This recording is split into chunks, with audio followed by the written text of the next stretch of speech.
अस्सलामुअलैकुम दोस्तों, क्या आप जानते हैं कि इस दुनिया में एक ऐसा मुल्क भी है जहां गुनाह आप करते हैं मगर उसकी सजा आपके पोते और परपोते यानी ग्रैंड चिल्ड्रन तक को भुगतनी पड़ती है। एक ऐसी जगह जहां 2026 नहीं बल्कि साल 115 चल रहा है, और एक ऐसा डिजिटल कैद खाना जहां अगर आपने गलती से भी कोई बाहर की फिल्म देख ली तो आपकी सजा सिर्फ जेल नहीं बल्कि सरेआम मौत है।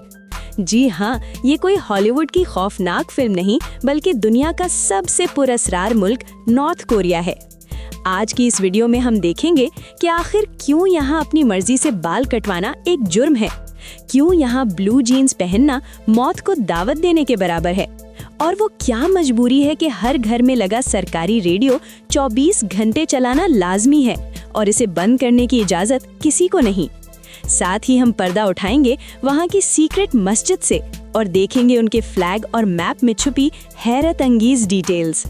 तो दोस्तों, अगर आप इसी तरह दुनिया की पुरअसरार तारीख, अजीबो-गरीब कल्चर और दुनिया भर की मालूमात से बाखबर रहना चाहते हैं तो जल्दी से इस वीडियो को लाइक और चैनल को सब्सक्राइब कर लें, क्योंकि MA विजिटर आपको पूरी दुनिया की सैर और ऐसी हैरत अंगेज मालूमात से हमेशा आगाह रखता है। दोस्तों, जिस मुल्क को पूरी दुनिया नॉर्थ कोरिया के नाम से जानती है, उसका असल और मुकम्मल सरकारी नाम Democratic People's Republic of Korea यानी DPRK है। मगर हैरत की बात यह है कि इसके नाम में डेमोक्रेटिक यानी जमहूरी का लफ्ज इस्तेमाल होता है, जबकि हकीकत में यहाँ दुनिया की सख्त तरीन डिक्टेटरशिप मौजूद है। इसके लफ्जी मतलब पर गौर करें तो कोरिया का लफ्ज पुरानी तहजीब कोरियो से निकला है, जिसका मतलब होता है ऊंची और खूबसूरत दीवार। शायद यही वजह है कि आज ये मुल्क दुनिया के लिए एक ऐसी दीवार बन चुका है जिसके पार देखना नामुमकिन है। दोस्तों, नॉर्थ कोरिया का परचम सिर्फ रंगों का मजमुआ नहीं बल्कि उनकी पूरी आइडियोलॉजी का निचोड़ है। सुर्ख रंग रेड, झंडे का ये बड़ा सुर्ख हिस्सा सोशलिज्म और उन फौजियों के खून की अलामत है जिन्होंने मुल्क के लिए जान दी। ब्लू, ऊपर और नीचे की नीली पट्टियां अमन और दुनिया के साथ दोस्ती का दिखावा करती हैं। सफेद रंग, ये बारीक सफेद पट्टियां कोरियन नस्ल की प्योरिटी यानी पाकीज़गी और उनकी हजारों साल पुरानी तारीख को जाहिर करती हैं। द रेड स्टार, सफेद दायरे के अंदर ये सुर्ख सितारा उनके लीडर्स की कम्युनिस्ट सोच का निशान है जो पूरे मुल्क पर हुक्मरानी करता है। दोस्तों, अब जरा तवज्जो फरमाएं इस मुल्क की लोकेशन पर जो इसे दुनिया का सबसे डेंजरस खित्ता बनाती है। नॉर्थ कोरिया ईस्ट एशिया में मौजूद है। इसके नॉर्थ में चाइना और रशिया की सरहदें हैं, जबकि साउथ में साउथ कोरिया है। द डेडली बॉर्डर DMZ, इन दोनों मुल्कों को अलग करने वाली 250 किलोमीटर लंबी पट्टी DMZ दुनिया की सबसे मिलिटराइज्ड सरहद है, जहां हर वक्त बारूदी सुरंगें और हजारों फौजी आमने सामने खड़े होते हैं। इसके अलावा नॉर्थ कोरिया दो बड़े समंदरों के दरमियान फंसा हुआ है। वेस्ट यानी मगरिब में येलो सी है और ईस्ट यानी मशरिक में सी ऑफ जापान मौजूद है। रकबा, दोस्तों, इस मुल्क के एरिया के बारे में अगर बात की जाए तो इसका कुल रकबा तकरीबन 1,20,540 स्क्वायर किलोमीटर है, यानी ये हमारे पाकिस्तान के सिंध प्रोविंस से भी थोड़ा छोटा है, मगर इसकी ताकत दुनिया के बड़े मुल्कों को कपकपा देती है। आबादी, अब अगर बात करें यहाँ रहने वाले लोगों की तो नॉर्थ कोरिया की टोटल पॉपुलेशन तकरीबन 2 करोड़ 60 लाख है। आबादी के लिहाज से ये मुल्क दुनिया में 56 नंबर पर शुमार किया जाता है। दोस्तों, नॉर्थ कोरिया दुनिया का वो वाहिद मुल्क है जहां डाइवर्सिटी यानी नस्ल की रंग रंगी बिल्कुल नहीं मिलती। यहाँ 99% लोग कोरियन नस्ल से ताल्लुक रखते हैं। यहाँ ना कोई बाहर का बंदा बस सकता है और ना ही किसी और नस्ल के लोग नजर आते हैं। ये दुनिया की सबसे ज्यादा होमोजेनियस यानी एक जैसी आबादी है। लैंग्वेज, यहाँ की सरकारी जुबान कोरियन है, मगर दिलचस्प बात यह है कि नॉर्थ और साउथ कोरिया की जुबान एक होने के बावजूद नॉर्थ कोरिया में बहुत से नए वर्ड्स और डायलेक्ट्स यानी लहजे ऐसे हैं जो सिर्फ उन्हीं के मखसूस कल्चर का हिस्सा हैं। दोस्तों, यहाँ मजहब के बारे में बात करना दुनिया का मुश्किल तरीन काम है। सरकारी तौर पर नॉर्थ कोरिया एक एथीस्ट स्टेट है, यानी यहाँ किसी भी मजहब की इजाजत नहीं है। लोग अपने डिक्टेटर को ही अपना खुदा मानते हैं। यहाँ के अक्सर लोग इररिलीजियस हैं, मगर पुराने जमाने से चली आ रही कुछ बुद्धिस्ट और कन्फ्यूजन रिवायत अब भी दिलों में छुपी हुई हैं। दोस्तों, अब जिस राज से मैं पर्दा उठाने वाली हूँ वो सुनकर आपकी आंखें हैरत से खुली की खुली रह जाएंगी। एक ऐसा मुल्क जहाँ किसी मजहब की इजाजत नहीं, जहाँ कुरान रखने पर मौत की सजा मिल सकती है, वहाँ अल्लाह का घर कैसे मौजूद हो सकता है? अर रहमान मॉस्क। जी हाँ, नॉर्थ कोरिया के दारुल हुकूमत प्योंगयांग में एक मस्जिद मौजूद है जिसका नाम है अर रहमान मॉस्क। ये मस्जिद दरअसल ईरान की एम्बेसी यानी सिफारत खाना के अंदर बनी हुई है। ये कोई आम मस्जिद नहीं बल्कि नॉर्थ कोरिया की जमीन पर मौजूद शायद वाहिद मस्जिद है जहां बाजमात नमाज और जुम्मा अदा किया जाता है। इसे शिया आर्किटेक्चर के मुताबिक निहायत खूबसूरती से बनाया गया है। इसमें एक बड़ा गुंबद और एक मीनार भी है जो इस बात की गवाह है कि इस्लाम का परचम दुनिया के हर कोने में लहरा रहा है। दोस्तों, अफसोस की बात यह है कि नॉर्थ कोरिया के आम शहरियों को इस मस्जिद में दाखिल होने की इजाज़त नहीं है। यहाँ सिर्फ फॉरेन डिप्लोमैट्स यानी गैर मुल्की सिफारतकार, UN के स्टाफ और वो मुसलमान जो किसी काम से नॉर्थ कोरिया जाते हैं नमाज अदा कर सकते हैं। दोस्तों, अब निकलते हैं नॉर्थ कोरिया की सड़कों पर, मगर खबरदार, यहाँ हर मोड़ पर एक नया खौफ और हैरत आपका इंतजार कर रही है। सबसे पहले बात करते हैं दारुल हुकूमत प्योंगयांग की। दोस्तों, ये शहर पूरे मुल्क से बिल्कुल अलग है। क्या आप जानते हैं कि प्योंगयांग में हर कोई नहीं रह सकता? यहाँ रहने के लिए आपका अमीर होना काफी नहीं, बल्कि आपका डिक्टेटर का निहायत वफादार होना भी जरूरी है। एक हैरत अंगेज और खौफनाक बात यह है कि यहाँ सिर्फ सेहतमंद और खूबसूरत लोग नजर आते हैं। इस शहर को दुनिया के लिए एक शो पीस बनाया गया है, इसलिए यहाँ माजूर यानी डिसेबल्ड लोगों का दाखिला सख्त मना है। यहाँ ट्रैफिक सिग्नल्स की जगह हसीन और जवान लड़कियां ट्रैफिक कंट्रोल करती हैं, जिन्हें ट्रैफिक लेडीज कहा जाता है। इनका इंतखाब इनकी खूबसूरती की बुनियाद पर किया जाता है। यहाँ का रियोग्योंग होटल दुनिया की सबसे अजीब बिल्डिंग है। 105 मंजिला ये होटल बाहर से तो शानदार है, मगर अंदर से बिल्कुल खाली और वीरान है, जिसे होटल ऑफ डूम भी कहा जाता है। प्योंगयांग में ऐसी सड़कें मौजूद हैं जिन्हें मिराई साइंटिस्ट स्ट्रीट या रियोम्योंग स्ट्रीट कहा जाता है। इन सड़कों पर आम शहरी का गाड़ी चलाना तो दूर की बात, वहां साइकिल लेकर जाना भी मुश्किल है। इन चमकती हुई सड़कों पर सिर्फ उन लोगों की गाड़ियां चलती हैं जो डिक्टेटर के निहायत करीब हैं। नॉर्थ कोरिया में गाड़ी रखना कोई आम बात नहीं है, ये अमीरी और वफादारी का सबसे बड़ा निशान है। यहाँ की सड़कों पर अगर आपको ऐसी गाड़ियाँ नजर आएं जिनकी नंबर प्लेट 727 से शुरू होती है, तो समझ जाइए कि ये कोई बहुत बड़ी शख्सियत है। 727 उनकी आज़ादी के दिन की निशानी है और ये गाड़ियाँ रास्ता नहीं रुकती, बल्कि हर सिग्नल इनके लिए हमेशा ग्रीन रहता है। हमारा अगला पड़ाव है केसोंग। ये शहर साउथ कोरिया की सरहद के बहुत करीब है। यहाँ की इमारतें पुरानी और तारीखी हैं। ये शहर अपनी खास जड़ी बूटी गिनसेंग के लिए दुनिया भर में मशहूर है। यहाँ से आप दुनिया की सबसे डेंजरस बॉर्डर DMZ को अपनी आंखों से देख सकते हैं। एक तरफ पुरअसरार खामोशी है और दूसरी तरफ दुनिया की सबसे बड़ी फौज। तीसरा अहम शहर है वॉनसान, जो समंदर के किनारे मौजूद है। ये शहर किम जोंग उन का पसंदीदा शहर है। यहाँ उनका अपना प्राइवेट रिजॉर्ट और लग्जूरियस यॉट्स मौजूद है। जब आम आवाम भूख से मर रही होती है, इस शहर में डिक्टेटर अपने गैर मुल्की दोस्तों के साथ पार्टी करता है। यहाँ आम लोगों को साहिल यानी बीच पर जाने की इजाज़त सिर्फ मखसूस दिनों में मिलती है। MA विजिटर के दोस्तों, अब जरा दिल थाम कर बैठिए, क्योंकि यहाँ के कानून सुनकर आपके रोंगटे खड़े हो जाएंगे। The 24 our radio. हर घर में एक सरकारी रेडियो लगा होता है जो 24 घंटे चलता है। इसमें सिर्फ हुकूमत की तारीफें आती हैं। इस रेडियो को बंद करना या इसकी वॉल्यूम 0 करना एक संगीन जुर्म है। हुकूमत जब चाहे इसके जरिए आपके घर के अंदर का हाल सुन सकती है। दोस्तों, क्या आप तस्वीर कर सकते हैं एक ऐसी जिंदगी जहां गूगल, फेसबुक या यूट्यूब का नाम तक लेना गुनाह हो? नॉर्थ कोरिया में दुनिया वाला इंटरनेट नहीं चलता। वहाँ हुकूमत का अपना बनाया हुआ एक नेटवर्क है जिसे क्वांगम्योंग कहते हैं। पूरे मुल्क के लिए सिर्फ 28 वेबसाइट्स मौजूद हैं, जिनमें से अक्सर सिर्फ हुकूमत की तारीफें और सरकारी खबरों पर मुश्तमिल हैं। यहाँ विंडोज़ या एंड्रॉयड नहीं चलता, बल्कि इनका अपना कंप्यूटर सिस्टम है जिसका नाम रेड स्टार OS है। ये सिस्टम इतना खतरनाक है कि अगर आप इसमें कोई बाहर की फाइल या वीडियो देखने की कोशिश करें तो ये फौरन हुकूमत को सिग्नल भेज देता है। दोस्तों, ये कोई मजाक नहीं। अगर कोई शख्स चोरी छुपे साउथ कोरियन ड्रामा या हॉलीवुड फिल्म देखते पकड़ा जाए तो उसे सजाए मौत यानी डेथ पेनल्टी तक मिल सकती है।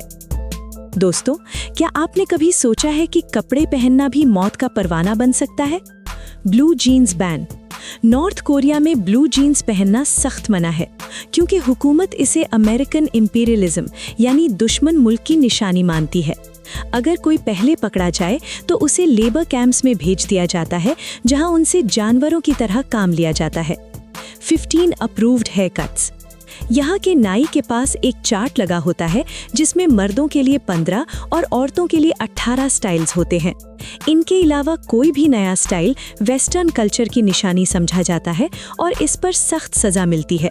खुसूसन लड़कों के लिए बाल बड़े रखना सख्त मना है। दोस्तों, अब निकलते हैं उस राज की तरफ जिसका जिक्र मैंने इंट्रो में किया था कि आखिर क्यों यहाँ गुनाह आप करते हैं मगर सजा आपकी नस्लों को मिलती है। The 3 generations rule. North Korea में एक खौफनाक कानून है जिसे 3 जनरेशंस ऑफ पनिशमेंट कहा जाता है। इसका मतलब ये है कि अगर कोई शख्स सियासी जुर्म यानी पॉलिटिकल क्राइम करता है, मसलन मुल्क से भागने की कोशिश या डिक्टेटर की तौहीन, तो सिर्फ उसे जेल नहीं भेजा जाता, उसके साथ उसके माँ बाप, उसके बच्चे और यहाँ तक कि उसके पोते और परपोते को भी उन्हीं लेबर कैंप्स में जिल्लत की जिंदगी गुजारनी पड़ती है। हुकूमत का मानना है कि गद्दार का बीज ही खत्म कर देना चाहिए ताकि आगे चलकर कोई बगावत न हो सके। जरा सोचिए दोस्तों, उन नन्हे बच्चों का क्या कसूर जो जेल में पैदा होते हैं और वहीं दम तोड़ देते हैं, सिर्फ इसलिए कि उनके दादा ने कभी कोई गलती की थी। दोस्तों, आप में से बहुत से लोग सोच रहे होंगे कि अगर यहाँ इतनी सख्ती है तो लोग ये मुल्क छोड़कर भाग क्यों नहीं जाते। The forbidden exit. North Korea में रहने वालों के पास पासपोर्ट नहीं होता। एक आम शहरी को अपने शहर से दूसरे शहर जाने के लिए भी हुकूमत से इजाज़त यानी परमिट लेनी पड़ती है, तो मुल्क से बाहर जाना तो दूर की बात है। साउथ कोरिया की सरहद पर हज़ारों फौजी और बारूदी सुरंगें हैं जहां से पार होना मौत को दावत देना है। अगर कोई चाइना की तरफ से भागने की कोशिश करे और पकड़ा जाए तो उसे वापस नॉर्थ कोरिया भेज दिया जाता है जहां उसे और उसकी पूरी फैमिली को लेबर कैंप्स या सजाए मौत मिलती है। सिर्फ मखसूस सरकारी अफसरान या एथलीट्स को ही मुल्क से बाहर जाने की इजाज़त मिलती है, मगर उनके पीछे उनके ख़ानदान को यरगमाल यानी हॉस्टेज रखा जाता है ताकि वो बाहर जाकर भाग न सकें। दोस्तों, अब जिस राज से मैं पर्दा उठाने वाली हूँ वो सुनकर आपकी रूह कांप जाएगी। क्या आप सोचेंगे कि किसी मुल्क में खूबसूरत होना भी एक जुर्म बन सकता है? The selection process. North Korea में डिक्टेटर की खुशी के लिए एक मखसूस ग्रुप बनाया गया है जिसे प्लेजर स्क्वाड कहते हैं।